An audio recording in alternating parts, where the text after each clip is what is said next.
이게 도덕적으로 옳은 일은 아닌데 저는 사람들의 심리를 이용해서 제가 원하는 방향으로 조종하고 있습니다. 제가 판매하는 상품을 구매하게 만들어서 언제든지 큰 돈을 벌 수도 있어요. 저를 좋아하고 사랑하게 만들 수도 있습니다. 이것으로 저는 24살에 월 5천만 원 이상을 벌고 있어요. 나쁜가요? 쓰레기인가요? 그건 모르겠고 여러분한테도 알려드릴게요. 쓸지 말지는 여러분이 결정하시면 됩니다. 관심 없으신 분들은 지금 당장 영상을 끄고 나가세요. 평생 조종만 당하면서 사시면 됩니다.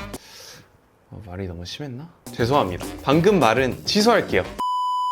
이 영상을 클릭하신 분들은 평소 자기계발이나 월 1,000만 원 버는 방법 이런 것들에 관심이 많으실 거예요. 자연스레 심리학에 대한 중요성도 들어보셨겠죠? 책도 읽어보셨겠죠? 하지만 진짜 여러분의 인생이 바뀌었나요? 그렇지 않으실 겁니다. 진짜 부자들은 사람들의 심리를 이용해서 어떻게 돈을 벌까요? 오늘은 실제로 큰 돈을 버는 인간들이 애용하는 심리 법칙 5가지를 알려드리도록 하겠습니다. 이걸 응용해서 여러분도 한 달에 5천만 원을 버는 방법까지 말씀드릴게요. 제가 이걸 이용해서 벌었거든요. 바로 시작해보시죠.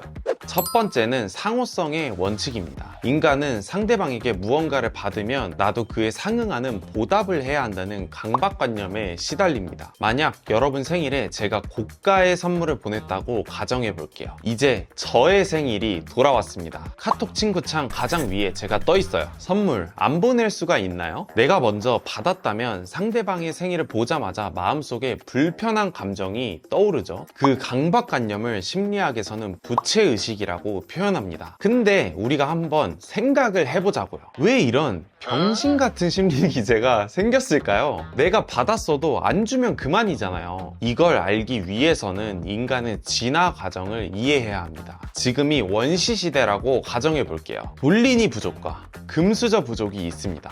너무 헷갈리나? 그냥 A 부족하고 B 부족이라고 해보겠습니다. A 부족은 평소에 각자 사냥해서 먹고 사는 자급자족을 하고 있어요. 하지만 몸이 아프거나 피치 못할 사정으로 식량을 구할 수 없는 부족원이 생기면 조금씩 나눠주는 문화가 있습니다. 기부를 받은 사람은 다시 사냥이 가능한 환경이 되었을 때 열심히 해서 보답을 합니다. 반대로 B 부족은 남이 굶어 죽던 아프던 식량을 나누지 않고 각자 도생을 하는 문화가 있어요. 어느 쪽이 더 생존 확률이 높았을까요? 당연히 A 부족입니다. 그런데 만약 도움을 받은 사람이 보답하지 않았다면 어떻게 됐을까요? 본인이 다시 위험에 처했을 때 주변에서 도와주지 않아서 결국엔 죽었을 겁니다. 아니면 부족에서 퇴출당해서 또 결국엔 죽었을 거예요. 모든 생물이 진화를 하는 가장 큰 이유가 뭘까요? 생존입니다. 동물도 곤충도 인간도 마찬가지예요. 하지만 우리의 육체뿐만 아니라 머리도 생존에 유리하게끔 함께 진화를 합니다. 인간은 서로가 도움을 주고받는 것이 생명을 연장하는 데 훨씬 유리했어요. 그렇기 때문에 우리는 이러한 심리 기제를 가지도록 진화를 한 겁니다. 상대방에게 무언가를 받았다면 나는 반드시 갚아야 합니다. 죽지 않으려면요. 하지만 여기서 더 중요한 사항이 있습니다. 인간은 정서적인 손실보다 물질적인 손실을 훨씬 더 선호한다는 거예요.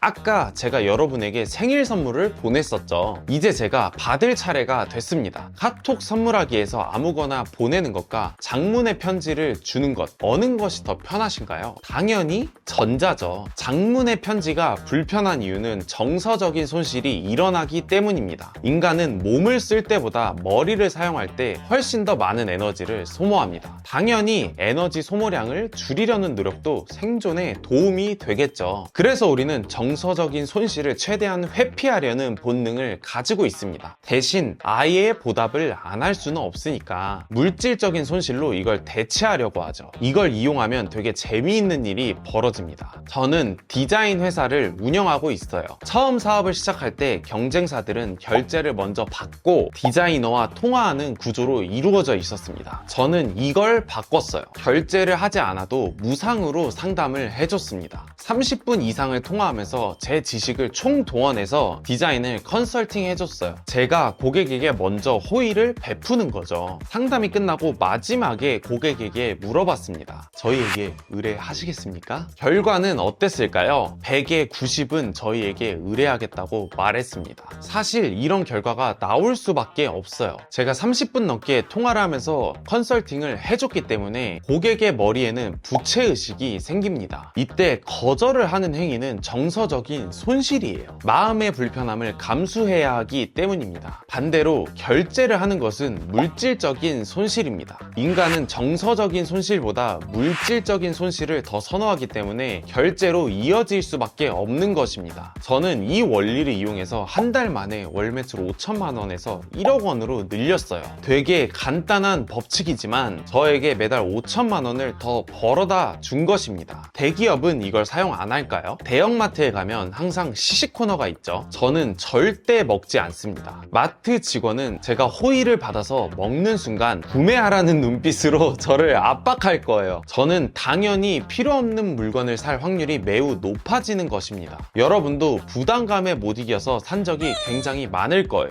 화장품 가게에 가면 어떤가요? 공짜 샘플을 줍니다. 모두 다 상호성의 원칙을 이용한 전략이에요. 제가 다마고치 시즌 1 때도 이걸 활용해서 전략을 짰습니다. 2명의 친구가 홈페이지 제작 사업을 했어요. 다른 경쟁사들은 결제가 되면 홈페이지 기획안을 보내줬습니다. 그리고 고객이 컨펌을 하면 실제 작업에 들어가는 프로세스였어요. 저는 어떻게 했을까요? 이제 예상이 가시죠? 고객에게 문의가 오면 상담을 하고 무상으로 기획서를 보내줬습니다. 그리고 마음에 들면 저희에게 맡기라고 했어요. 기획서를 만드는데 얼마나 걸렸을까요? 10분도 안 걸렸습니다. 그리고 고객에게 그냥 보내지 않았습니다. 전화를 걸어서 정성스럽게 기획 의도에 대해서 설명까지 해줬어요. 결과는 어땠을까요? 상담을 받은 고객의 95% 이상은 모두 결제를 했습니다. 마지막으로 한 가지 더 예시를 들어볼게요. 만약 제가 기부재단을 운영하고 있다고 해봅시다. 기부금을 많이 받기 위해서는 어떻게 해야 할까요? 지나가는 사람들한테 설명하면 되나요?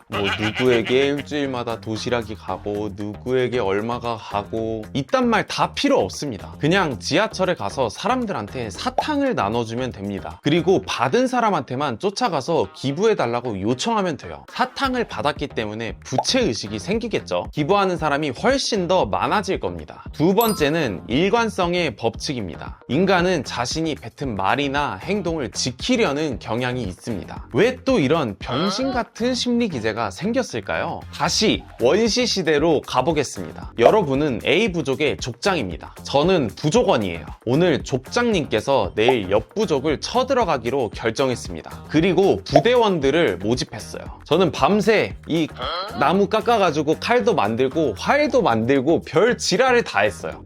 자, 대망의 다음 날이 됐습니다. 옆 부족으로 오와 열을 맞춰서 걸어가고 있어요. 근데 여러분이 족장이잖아요. 생각해보니까 쫄리는 거예요. 뭔가 질 것 같고 죽을 것 같고. 그래서 족장의 권한으로 빠꾸를 쳐버렸어요. 제가 부족원이잖아요. 여러분을 어떻게 할까요? 바로 죽여버리겠죠. 자신의 말과 행동을 지키지 않는 것은 당연히 생존에 불리합니다. 죽이지 않더라도 족장 자리가 위험해졌을 거예요. 이건 현대 시대에도 이어져 오고 있습니다. 말과 행동을 지키지 않는 사람들을 보면 우리는 어떻게 평가하나요? 언행불이지, 도덕적이지 못한 인간으로 평가하죠. 반대로 자신의 말과 행동을 지키는 사람은 정직하고 올바른 사람이라고 치켜 세웁니다. 또 일관성을 지키는 게 정서적인 손실을 줄이는 데에도 유리합니다. 말과 행동을 바꾸려면 우리는 또다시 한번 고민을 해야죠. 어떻게 바꿀지, 뭐라고 핑계댈지. 정서적인 에너지를 엄청나게 사용합니다. 반대로 이미 뱉은 말과 행동을 지키는 건 또 한 번 고민이 필요하지 않습니다. 때문에 정서적인 손실의 관점에서 봤을 때도 일관성을 지키는 게 훨씬 유리한 거예요. 이렇게 내가 뱉은 말과 행동을 심리학적 용어로 입장 정립이라고 말합니다. 이걸 이용해서 돈을 벌 수는 없을까요? 당연히 있죠. 아까 상호성의 원칙을 얘기할 때 제 회사는 상담을 먼저 해주고 결제를 받는다고 했죠. 마지막에 고객에게 딱 한마디만 던지면 됩니다. 왜 저희 회사를 선택하셨나요? 아직 저희에게 결제를 하거나 의뢰한 고객이 아니에요. 하지만 그냥 던지는 겁니다. 고객의 입장에서는 제가 30분 넘게 상담을 해줬기 때문에 좋은 답변을 할 수밖에 없습니다. 아까 배웠던 상호성의 원칙이죠. 대부분은 이렇게 얘기합니다. 믿음직해 보여서요, 신뢰가 가서요, 포트폴리오가 좋아서요. 말하는 순간 뭔가요? 고객이 스스로 저희 회사가 신뢰가 가고 믿음직해 보인다고 입장 정립을 한 겁니다. 그럼 저는 바로 이어서 질문을 합니다. 저희 회사에 의뢰하시겠습니까? 싫어요 라고 말할 수 있을까요? 없습니다. 당연히 네, 그렇게 하겠습니다, 잘 부탁드립니다, 이런 답변이 나올 수밖에 없어요. 고객은 무료 컨설팅이라는 단어를 보고 마음 편하게 상담을 신청합니다. 하지만 통화를 하는 순간 결제를 할 수밖에 없는 구조인 거예요. 여러분, 상담부터 받아보세요와 결제부터 지금 바로 하세요. 어떤 곳에 고객이 더 많이 몰릴까요? 당연히 상담 신청입니다. 통계적으로 2배 이상 많아요. 저희 회사는 이렇게 많은 수의 고객을 상담 신청으로 유도하고 일관성의 원칙을 이용해서 고객의 약 90%를 결제로 전환시키고 있습니다. 매출로 따지면 최소 2배인 것이죠. 다른 대기업들은 이 개꿀 원칙을 이용을 안 할까요? 당연히 합니다. 미국의 장난감 기업들은 이걸 이용하다가 소송까지 당한 적도 있어요. 여러분, 완구 회사의 문제점이 뭘까요? 바로 크리스마스, 어린이날 같은 기념일에만 매출이 몰린다는 겁니다. 다른 평범한 날에는 거의 돈을 벌 수 없어요. 그래서 재미난 전략을 떠올리게 됩니다. 가장 먼저 인기 상품을 크리스마스 직전에 TV를 통해 광고합니다. 아이들은 CF를 보고 부모님에게 그 장난감을 사달라고 요구해요. 부모님은 크리스마스에 선물해주겠다고 약속합니다. 자,